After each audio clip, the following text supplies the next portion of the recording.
Hello, everybody. Amidst all the chaos, we seem to have forgotten one of the big stories of a couple of weeks ago, the supposed closure of TikTok. The headlines now is that Trump apparently wants the TikTok deal. And there's all sorts of talk of how it would work.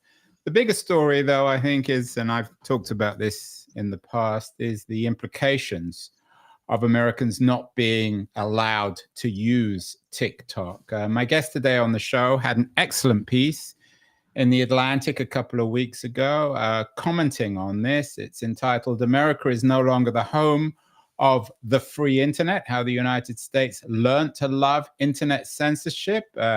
It's by the great internet liberal, I wouldn't call him a libertarian, Ethan Zuckerman, who teaches at the University of Massachusetts and is joining us from Amherst today.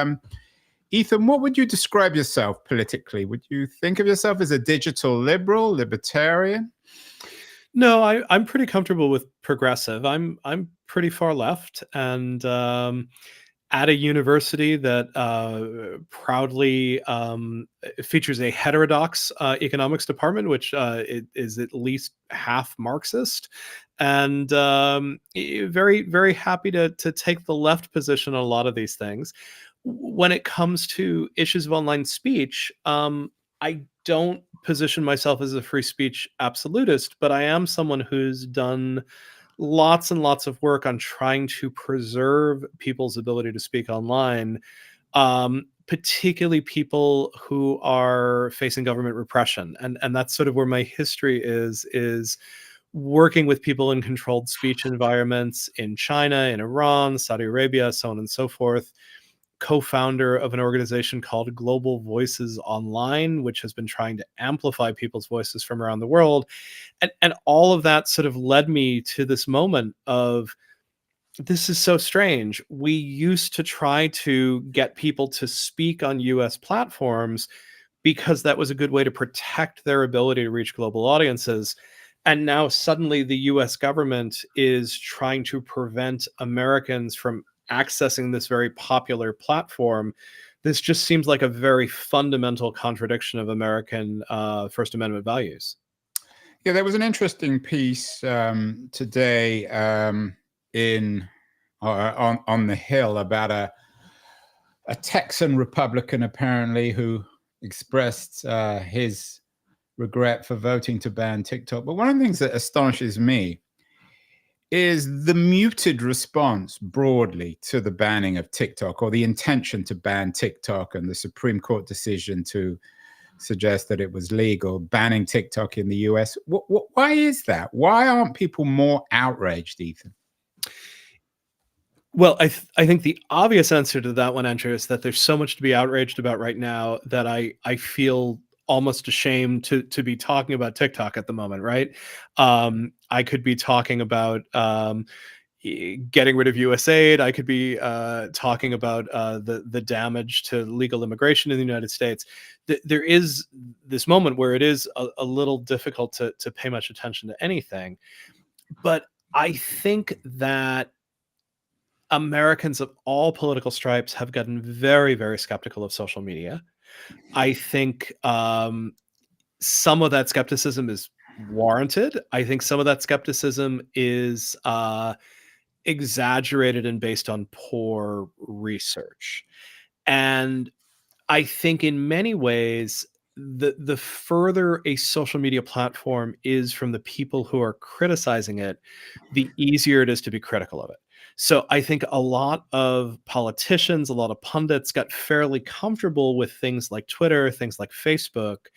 I think short video as a dominant mode of communication has been, for many people, well, that's what the kids do. That's not what serious people do. And so I saw a lot of people who you would hope would stand up for free speech, essentially saying, let it die. It's just contributing to brain rot. It's only being used by teenagers. But that's even more reason to be outraged. I mean, I take your point. I think in a sense, perhaps you're right. But the fact that it's supposed to be this trivial media is even less reason to ban. I mean, ultimately, this comes down to paranoia about China, doesn't it? Or am I wrong? So I think paranoia about China is the simplest version of it. I think it's also got a strong ingredient of paranoia about social media and addiction, a topic that you have certainly been interested in Mm. over the years. And then I think some of it is sheer dismissiveness. I think it's easier to ban something that people aren't using, aren't paying attention to. But lean into the China piece of this first and foremost. I think many people were surprised after Israel's invasion of Gaza how strong anti Israel sentiment and pro Palestinian sentiment was on a network like TikTok. And there was a great deal of speculation that maybe this was the moment where the Chinese government was putting their thumb on the scale and using social media to brainwash American teenagers into being anti Israel. Let me be clear, there's no good evidence that that's Who what was happened. making that argument? You saw that argument in the popular press. You saw that argument coming out in some of the senators who were talking about this is how the weaponization ultimately happens.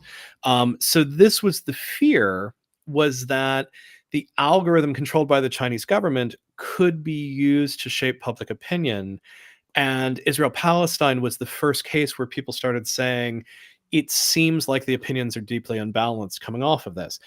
My lab actually researches TikTok. We are well aware of the fact that it's actually a global majority platform. Yes, it's popular in the United States, but it's much more popular in Indonesia, in Pakistan, in Bangladesh. It's popular in a lot of places where people are certainly going to be inclined to support pro Palestinian content.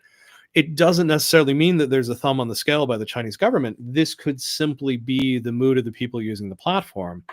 But I agree with you. I think this became an excuse to channel fears about China's increasing strength around AI. And of course, as we've seen with the DeepSeek news recently, that fits into this larger narrative of, oh no, China's catching up.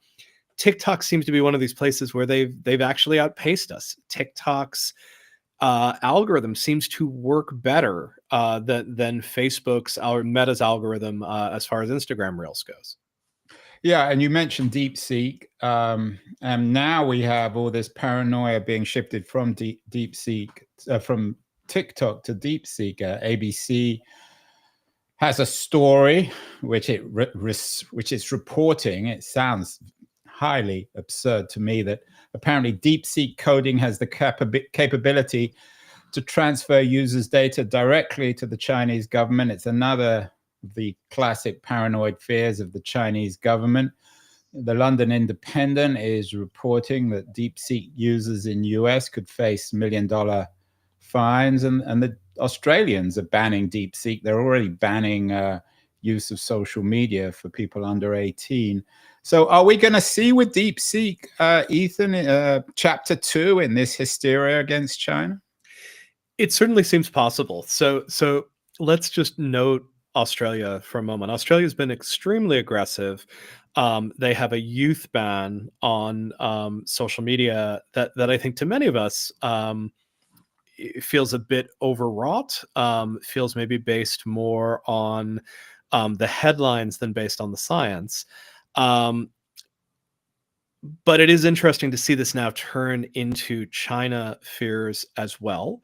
Although it's worth noting that Australian-Chinese relations Are are tense. very complicated for geographical, cultural reasons. There's a long history of this But tension and mutual suspicion. but here's sort of a fascinating for me the perhaps fascinating way to look at this. For many years, we talked about the possibility of a splinter net, like this idea that there's Someone no even wrote a longer. book. Who wrote that book, Splinter Net? I remember having him on the show. I can't remember his name. There have been a number of good books around it. I found myself going back to it around Russia when it looked like Russia was going to cut off access to YouTube as well as other American social media after the war with Ukraine. But now we're getting to the point where some of the cutting off is not closed societies like Russia and China. It's open societies like the United States and Australia. Um, And it's very strange. The principles of an open society, generally speaking, are that you want your people to be able to have access to information. And this idea that being able to use a Chinese entertainment service, a Chinese, essentially AI-based search engine, is so dangerous that it must be banned at the top levels, seems utterly counter to how we've traditionally run our societies. I ended up writing in the Atlantic piece about a case in the United States in 1965, so well during the Cold War, where Americans were subscribing to Communist Party publications coming out of China. So explicit, flat out Chinese propaganda. And the US courts decided unanimously that the post office couldn't block access to this material by requiring people to say, yes, in fact, I did sign up for this. Yes, please give me this. In many ways, that court decision from 65 was a situation so much less restrictive than banning DeepSeek, than banning TikTok. In these cases, we're literally saying you cannot get the information at all, not just you had to jump through an extra hoop. So in the United States, over the course of 60 years, we've gone from no, we really have an unfettered right to information. We cannot get in the way of that to have a functioning democracy, to a willingness to block an awful lot of information, including a tool that is a primary source of information for many, many young people. It feels like a seismic shift, and I think I agree with you, Andrew. I don't understand where the outrage is, because I do think it's outrageous. A big Yeah, part of the outrage is that we're still using it, and that in and of itself is another interesting aspect to the story. yeah, we'll get to that. And you and I haven't always agreed on everything over the years, Sure. but I think we share this outrage of banning a popular platform. I mean, some arguments are that somehow all these kids' videos are being used, manipulated by the Chinese government. There are all these hackers in Beijing or in some building somewhere getting into these kids' accounts, which sounds absurd to me. Ethan, you mentioned earlier the hysteria also about social media, which I agree with you about. You have people like Jonathan Haidt writing about banning social media for kids. How important do you think this is in TikTok? Has this weakened the progressive progressive sensibilities on this? Do some progressives say, well, social media is destroying our kids' minds, so it's not such a bad thing if TikTok gets banned? So I think Haidt's book is very, very important as far as the public discourse. I don't think it's a great book in as much as I think the actual defensible parts of his argument, which are that there's some evidence that social media is having negative effects on some young women between 15 and 19. That's a pretty defensible argument. The way the book generally presents itself and is discussed is social media is bad and big things need to be done to counter it. And there's just not terrific evidence that social media has negative effects on the vast majority of people. Most of the big N studies show very little correlation at all. But the Haidt book, I think you're right, gave argument to some progressives to essentially say maybe it's time to protect the kids from social media. On the right, you've had various different arguments that social media is yet another institution biased against the right. It's yet another institution where the left has captured it and where censorship is going on. But I teach a course called Fixing Social Media, Andrew, and I opened the course on Monday by showing the picture of all these tech CEOs sitting behind Trump at the inauguration. And then I showed a headline from a year before, which shows Mark Zuckerberg in front of Congress, flanked by many of the same tech CEOs. And the headline says, your companies have blood on their hands. And it's an argument from a Republican senator that these platforms are driving children to suicide and literally killing kids. And there's not very good evidence for that as well. But I think that argument has gotten enough traction with enough on the left and the right that we were able to, have Congress vote for this TikTok ban. This is legislation that was proposed under Trump. It got taken up by Biden. It got passed by a majority of Congress. And now, of course, the strangest bit of this is it's not being enforced. I'm on TikTok every day. I quite enjoy it, actually. And it is fully accessible. There are problems installing it from the Google and the Apple stores, as they may have concerns about being lawbreakers involved with this. But this is now the final twist in all of this is we had a bad law. We had a law that, as you pointed out, some people are now ashamed that they supported, and now we have a government that's also ignoring the law. Yeah, it's an astonishing situation in an astonishing moment. What about the generational quality, Ethan? You teach at college. Could this manifest itself? You mentioned the Gaza-Palestine issue on TikTok, which tended to be manifested by younger people.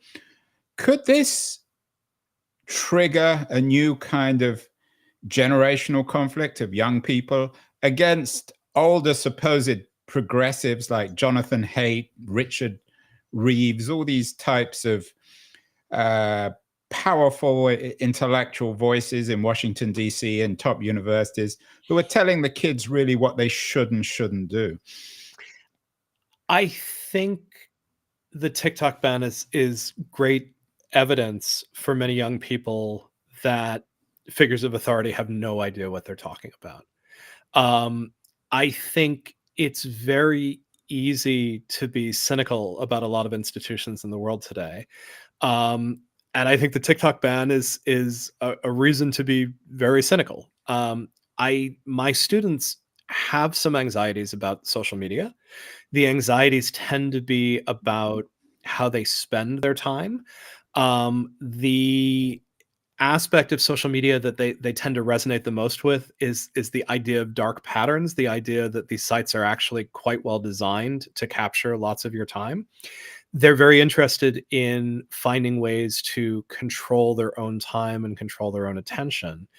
But this idea that TikTok is somehow steering them to one political view or another, I think to most of my students seems absurd and also seems delusional, given that we've got broadcast media that is explicitly propaganda, sort of in one direction or another.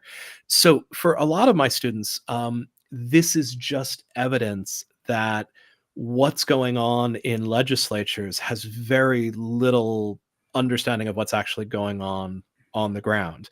I actually thought young people using TikTok had this just wonderful response in deciding that they were going to flee en masse to Red Note. And either you could look at this and say, oh my God, they're so dumb that they're leaving a Chinese platform for another Chinese platform that's going to get blocked. But if you looked at the larger context, you can see what they were actually doing. They were laughing at the US government. You want to block one Chinese platform, fine, we'll go to another one. Of course, we know it's monitored. You had this whole wave of people on TikTok waving goodbye to their Chinese spy and saying, you knew me better than I knew myself. Basically people saying, look, we get that what this is anti-China sentiment, economic protectionism, and grandstanding. And, we are the casualties in all of this, the enjoyment that we had in these platforms, the communities that we formed.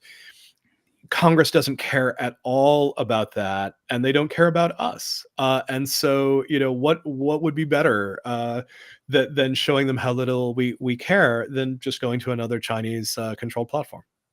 Ethan, your last book was called Mistrust: Why Losing Faith in Institutions Provides the Tools to Transform Them. All sorts of stories. I mean, I'm not quite sure how low trust will go at the moment, but there are more and more fears of a shutdown as the Trump battles continue.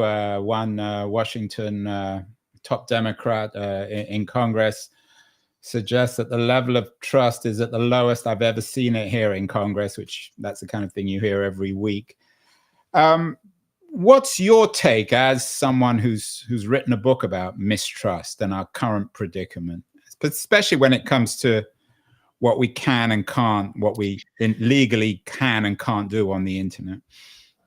So I was writing Mistrust during the first Trump administration. And what I was seeing before Trump came into power were many, many young people in my life telling me that they had very low confidence in institutions of all sort. Not only did they have very little trust in the government, they had little trust in media, they had little trust in big business. And did that translate also into mistrust in you? Are those kids of yours or students? So I think both. So I think the interesting thing to distinguish is institutional mistrust versus individual mistrust. Americans are actually quite trusting of one another as people. We're even fairly trusting of, sort of strangers in the abstract compared to many other societies. What we don't like are institutions, anything that sort of works based on a system of rules rather than based on individuals and their ability to make personal discretion. And so I think Trump really sort of benefited from this in the first presidency. There was this idea that, well, we have an individual rather than, someone who's working within a system. Maybe he as an individual will be able to do something and make some changes. I think Americans, in many ways, said, well, that was not such a great way to do things. This is perhaps not the most competent individual. Maybe we actually do need to support these institutions. And I think Joe Biden was an institutionalist turn.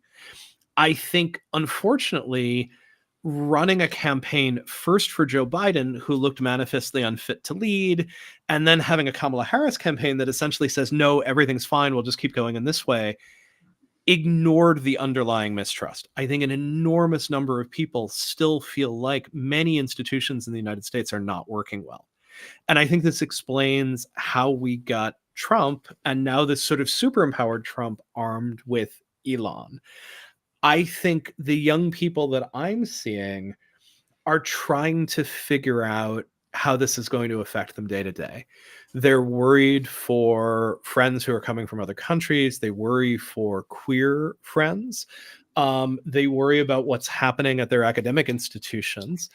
I think none of this is about trusting that, if Congress or if the Democrats could just get their hands back on the wheel, everything will be okay. I think there's very low trust in those institutions. But I think now what we're realizing is that a super empowered individual, a president who is not bound by norms or perhaps even by laws, can do a whole lot of damage very, very quickly. My guess is that we'll have a certain amount of enthusiasm for institutions that actually work. But I think for a lot of my students, they haven't really seen an America where those institutions are working particularly well. They don't necessarily have a model to imagine going back to. The Biden administration, might not have been a particularly compelling model. Do you have a model of something to go back to? I mean, I think I'm looking very fondly back on the Obama years. But when I look at the Obama years from a left point of view, Andrew, I still see enormous rising inequality. For me, the funny thing is some of the post-war period, some of the post-World War II period had enormous public investment and enormous redistribution of wealth. When we think of the sort of infrastructure building of the 1950s, some of that was happening with 90% marginal tax rates on the rich. And I think looking at inequality as one of the fundamental issues in all of this, if we could go back to building public goods, trying to level some of the economic inequality, and do it without the endemic racism and sexism that was happening in the 50s and that we finally started dealing with in the 60s, maybe that's not actually the worst moment to look at. I just fear that when we look backwards, we tend to look backwards with a very specific historic lens. And of course, at the moment, we appear to be looking backwards to the 1890s, which is probably not a especially healthy moment of both robber barons and high tariffs. Ethan, at the beginning of this conversation, you described yourself as a progressive. There is a a school of progressives, particularly theorists, the Frankfurt School, and others, you're all too familiar with them, who always argued that democracy was a bit of a sham, that all this promise of freedom of speech was, if not a lie, was a veil to the reality of inequality, class exploitation, capitalism, blah, blah, blah. Is what's happening now, particularly on the internet, the banning of platforms and technologies that we choose not to like, does that prove that some progressives were actually right about their critique of democracy and freedom?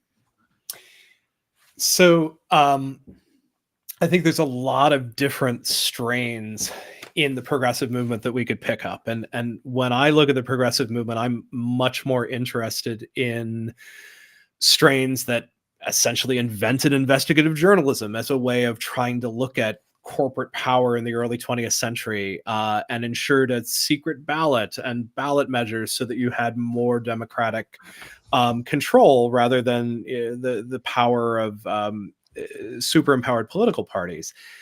What's tricky about all of this, of course, is you also got lower participation at those moments when you had this very demanding form of citizenship. Read the newspaper, sort of figure out what's going on.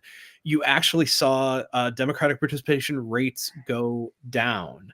And I think some of those critiques that you're talking about basically ask the question, is democracy too hard? Are we really able to rule ourselves? I think democracy, as my friend Astra Taylor puts it, it may never have existed, but we'll miss it when it's gone. Yeah. I think it's an aspiration that we have to continue fighting for. I have very little sympathy for these Curtis Yarvin style new monarchists. I think I'm not surprised. Anyone who's advocating for this sort of monarchy tends to imagine that they will be part of that ruling class, and that to me seems racist, elitist, any number of different sorts of ists. Although that guy Ethan, and I don't want to get lost and go down one of his holes, but he could be someone out of Monty Python. We live in such odd times that you have some odd fellow from quote unquote the internet talking about restoring monarchy, and people are taking him seriously, and he has profiles in the New York Times. It's very odd. The New York Times profile was one of the strangest things I can imagine. I subscribe to the Times, I read the Times, I listen to the Times, and he showed up as the weekly interview, and I had to check myself. Wait a second, are we talking about Mencius Moldbug? I mean, this guy has been writing online as part of the intellectual dark web, and he's sort of been at the quite odd and dangerous fringes, and the idea that he's now sort of showing up as a major figure in our dialogue. Yes, these are. I did warn you 20 years ago, the cult of the amateur, this kind of thing would happen. I don't think you believed me then. You might be more on my page now. You and I go back and forth and in and out on yeah, and I've come over to your side. I'm curious also, Ethan. Later this week, I'm interviewing Eon Higgins, who has a new book out, Owned: How Tech Billionaires on the Right bought the loudest voices on the left. And Higgins argues that guys like Matt Taibbi and Glenn Greenwald have essentially been bought by people like Musk and Andreessen and Peter Thiel. You watch this space quite carefully. What do you make of people like Greenwald and Taibbi? So I do think there's a way in which being a journalist forces you to be skeptical. You're forced to look at things and say, do I really believe this? What are the powers sort of competing for my attention in all of this? And I think in particular, if you are a journalist, you are critical about these things, you run this risk that your criticality at some point takes you to conspiracy. And I've seen this happen to many smart people at different moments in time. I think that line between criticality and conspiracy isn't explored enough. I actually think maybe my favorite person on this is Sarah Kendzior, Yeah, who's going to who be on? She has a new book out. She's actually going to be on the show in a couple of months. She's been on the and show. She's let me excellent. just say she's magnificent. She's really And I don't know if you've seen her book. It's out. I think it's April, first week of April. It's her road tour of the U.S. It's so her at her so best. It's very well written. and I'm not at all surprised. And amusingly enough, I was on my road tour of the American Midwest, which I do every summer, and that's the last time we saw each other actually for coffee in St. Louis. Um, but she makes this argument that essentially before you demonstrate that malfeasance is going on, you are in fact a conspiracy theorist. You are positing a conspiracy, and then you as a journalist have to sort of demonstrate that those things happen. So I do think there's a sense in which Greenwald, who broke some very important stories and a very important critical voice, may have sort of leaned over to the point where now his assumption is to disbelieve all sorts of power. And I think it is possible to sort of fall over that edge. I think living on that edge where you are looking at the conspiracies is an interesting one. I think it's too easy to sort of accuse people of being bought and of selling out in that fashion. I actually think this notion of I've seen a lot of things. I'm inclined to believe that power is capable of lots of different things, might send someone in some strange directions. I do think there's also this way in which being contrary, looking for the hidden narrative is a very secure way of seeking attention. And when I look at someone like a Joe Rogan, I find myself wondering whether and sort of being driven towards the attention and getting incredibly good at sort of driving these things, he came from sort of a libertarian left view into now this, very tightly aligned right MAGA view. And I wonder if there's a way of chasing audience that probably is applicable there. But then again, I think that audience has also sort of moved to him at the same process. So it is very hard to know. Is there a way in which following the attention is going to take you maybe off of that journalistic skepticism and sort of over into the conspiracy side of things? So what are we going to do about this? You wrote an interesting op-ed in the New York Times last May. I love Facebook. That's why I'm suing Meta. You've got this it was a high profile case against Meta on internet freedom. Can this be done through law? Tell us about why you sued Yeah, Meta. sure. So let's back up and then I'll sort of update you on all of this. I am interested in giving people more control over their social media. And I was very interested in a piece of software developed by a friend of mine named Louis Barclay, which let you automatically unfollow everyone on Facebook. So it basically took something that you could do manually. You could go into Facebook and just unfollow all of your friends. And what it will do is empty out your newsfeed. If you want to find your friends, you have to actually remember to go look at them. It tends to make people use Facebook less. Louis developed this tool. Meta said, you can't release this tool. We will seek legal remedies against you. And by the way, Louis, because you're in the UK, you've signed into an agreement where not only are you going to lose in court, but you'll end up paying all of our Meta legal fees. I thought that was lousy. I thought unfollow everyone should be allowed. Why were they against it, Facebook? Because they didn't want people to unfollow, or because they didn't want people interfering in their algorithm? They don't like people interfacing through Facebook with a third-party tool. So there's a family of tools that are starting to be called middleware. Middleware is Yeah, a tool that which allows France, and you wrote an interesting piece in that op-ed. You talked about Fukuyama, who was on the show a few weeks ago, and his Sure. theory of middleware. The idea behind middleware is that if you don't like how a platform is operating, you can ban it, as the US seems to be inclined to do. You can try to make it follow your rules, as the EU has been trying to do with things like GDPR, must tell us about how you're using data, so on and so forth. Frank's take on this is maybe there could be a commercial intervention. Maybe there could be another software tool. You use that software tool and you can make social media behave a bit differently.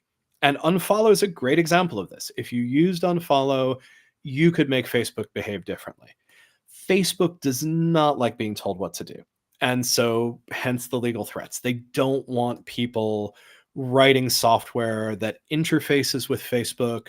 They're worried it could lead to another Cambridge Analytica. It doesn't matter whether the software is quite innocent, they're quite aggressive about it. Is this the sort of the TweetDeck problem? It's very similar to TweetDeck. So TweetDeck is a form of middleware. It's a custom client that allowed you to use Twitter in a very particular sort of way. But there's other examples of middleware. There's a wonderful program called Block Party, which Tracy Chow created as a way of helping people deal with online harassment. And it made Twitter much more usable for people who are experiencing a lot of harassment. And then Twitter essentially said, look, we're going to charge so much for our API, you simply can't do this anymore. So middleware is an approach that a lot of people are trying, a lot of the platforms dislike. And so I looked at this and said, look, Louis tried to build this tool. If I build this tool in the US, they're going to do to me the same thing that they did to Louis. I'm going to go to the courts and say, look, I have a really good reason for building this tool. I think it's going to be interesting. I want to do an academic study on it. Please, US federal court, will you give me permission to go ahead and build this tool? The federal court said, look, we cannot rule on this until you actually have the tool in hand. And so I'm now going through the process of writing this tool. So along with some software developers, we're going through the very difficult process of making a tool to automate behavior on Facebook. And I will say Facebook makes this very, very challenging. You can't just write code that says log onto Facebook and press this button. Facebook has many levels of sort of security and obscurity trying to prevent you from doing this. Ethan Zuckerman not giving you had an interesting piece on in Prospect recently about you're not willing to give Meta the benefit of the doubt. So now you are, in a sense, out-metaing Meta. I would certainly not say that I'm out-metaing Meta. I'm trying to Well, you're trying to give your stamp into Meta. Why not just create your own search engine or social media platform? Because 3 billion people are already using this thing. And it's very, very hard to replace those network effects. Look, I use Facebook. I use Facebook in no small part because my sister uses Facebook and it's the best place to see photos of my niece and nephew. But I would really prefer that Meta not push particular accounts at me, that I'm simply able to connect with the people that I chose to connect with. And I feel like I should have that ability to do it within their interface. And I think legally, once you have a platform that is big enough that it's very, very hard to unseat, you might actually have a legal right to be able to interface with these sorts of platforms. So that's the challenge that I'm trying to take on in court. Meta makes it very difficult. That's fine. I think we're going to go ahead and write these things. Let's be clear. My tool doesn't make me any money. All it lets me do is essentially change something that I think should be on the Meta settings bar. I think you should be able to say to Meta, please don't suggest accounts to me. Just give me the accounts that I follow. I think that should be a checkbox. Because it is not a checkbox, I am involved in a legal battle. Yeah, and it makes Meta or Facebook's boasts about open source AI particularly absurd. Fukuyama seems to think that we need to save democracy from technology. He authored a piece in Foreign Affairs recently. I've talked to him about it through this middleware. Yep. Does this suggest to me, Ethan, that the promise or the dream of Web3 is just dead? Because a few years ago, we were talking about distributed networks, social platforms, post Facebook, post Twitter, in which none of these things would be problems. And it all sounded good in theory, all powered by the blockchain. Does what's happening now underline the fact that Web3 was just an idealistic dream, totally unrealistic? So I've never been a Web3 guy because Web3 very much was based around blockchain. And to me, blockchain is a very slow, very expensive database that mostly seems to be used by pyramid schemers. So the notion that somehow there would be a blockchain solution to this has never been very appealing to me.